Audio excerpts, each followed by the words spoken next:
રાંદેરમોરા ભાગળ ગામ ઈદગાહ પાછળ આવેલી જૂની બંગલીમાં રહેતા યુવાને રાત્રિના સમયે ઘર પાસે ત્રણ ઈસમો લઘુશંકા કરી રહ્યા હતા, જેથી તેઓને ઠપકો આપતા ઉશ્કેરાયેલા ત્રણેય યુવાનોએ ઢીક્કા મૂકીનો માર મારી તીક્ષ્ણ હથિયાર વડે યુવાન પર જીવલેણ હુમલો કરી તેની હત્યા કરી ત્યાંથી ભાગી છૂટ્યા હતા।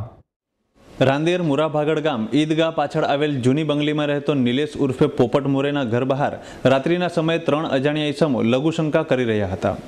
ત્યારે નિલેશે ત્રણેય યુવાનોને ઠપકો આપતા તેઓ વચ્ચે બોલાચાલી થઈ હતી, જેથી ઉશ્કેરાયેલા ત્રણેય અજાણ્યાઓએ નિલેશને ઢીક મુક્કીનો માર મારી તીક્ષ્ણ હથિયાર વડે જીવલેણ હુમલો કરી તેની હત્યા કરી ત્યાંથી ભાગી છૂટ્યા હતા।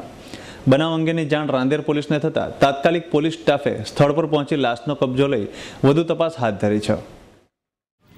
ગઈકાલ રાત્રિના 11 વાગ્યાના સુમારે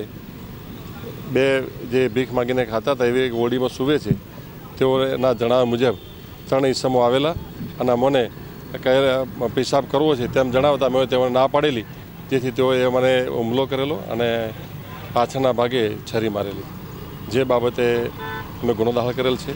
અને મરનાર નિલેશ મોરે જે છે એને કોણે માર્યો છે, કોઈ અદાવત છે કેમ તે અંગે અમે તપાસ કરી રહ્યા છીએ।